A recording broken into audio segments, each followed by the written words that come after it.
अपने आसपास देखिए, प्रकृति कितनी खूबसूरत और विविधताओं से भरी हुई है। छोटे पौधों से लेकर कीट पतंगों और ऊंचे पेड़ों से लेकर विशाल जानवरों तक, सब कुछ कितना अनोखा और अनमोल लगता है। लेकिन क्या आपने कभी सोचा है कि प्रकृति इतनी बारीकी से इतनी सारी चीजें कैसे बना पाती है? प्रकृति में मौजूद हर जीव हमारी धरती की जीवन शैली और चक्र को सुचारू रूप से चलाने के लिए बहुत जरूरी है। ऐसा ही एक छोटा सा जीव है मधुमक्खी, जो पौधों का परागन यानी कि पॉलिनेशन करके शहद बनाने का मशक्कत भरा काम करती है। महान वैज्ञानिक अल्बर्ट आइंस्टाइन ने कहा था कि धरती से यदि मधुमक्खी विलुप्त हो जाए तो मानवता सिर्फ 4 साल ही जीवित रह पाएगी। आपको क्या लगा ये सुंदर सी जीव केवल मीठा शहद बनाती है? जी नहीं। आज के इस वीडियो में हम आपको बताएंगे क्यों है मधुमक्खियां पर्यावरण के लिए जरूरी, कैसे छोटे कीट पतंगे निभाते हैं प्रकृति में बड़े किरदार, क्या होगा अगर ये ना हो, क्यों हो रही है मधुमक्खियां विलुप्त, भारत में मधुमक्खी पालन के बारे में भी जानेंगे।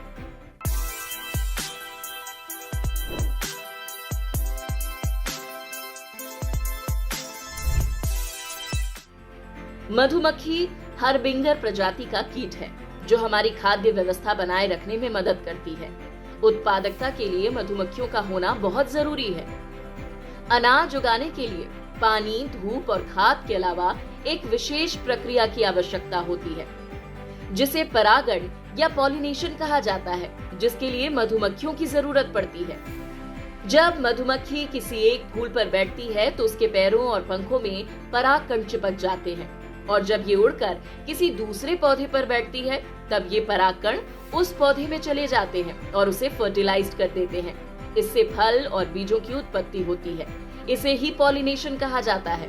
जो भी खाद्य पदार्थ हम खाते हैं उसका 30% पॉलिनेशन से ही प्राप्त करते हैं। भारत में मधुमक्खी की 5 प्रजातियां पाई जाती है, जो है rock bee, Indian hive bee, dwarf bee, इतालवी मधुमक्खी और डमर या स्टिंगलेस बी।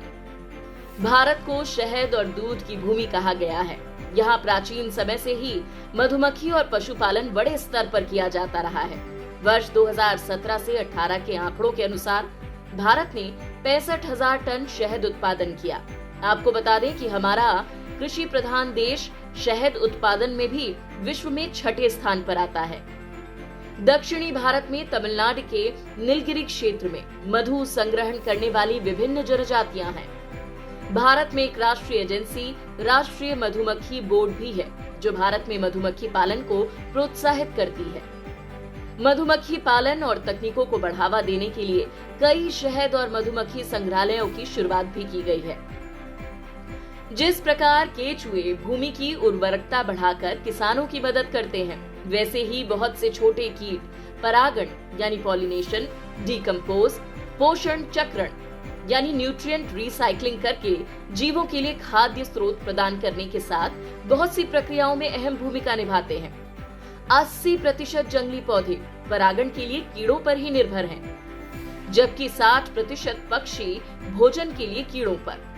पिछले 2 दशकों से खेतों में हाइब्रिड बीजों और खतरनाक रसायनों के इस्तेमाल, मानवीय गतिविधियों जैसे वनों की कटाई, प्रदूषण, फैलते रेडिएशन के कारण मधुमक्खियों और छोटे कीड़ों के रहने की जगह नष्ट होती जा रही हैं, जिस वजह से इनकी संख्या में तेजी से कमी आ रही है। बिना मधुमक्खियों के परागण संभव नहीं है।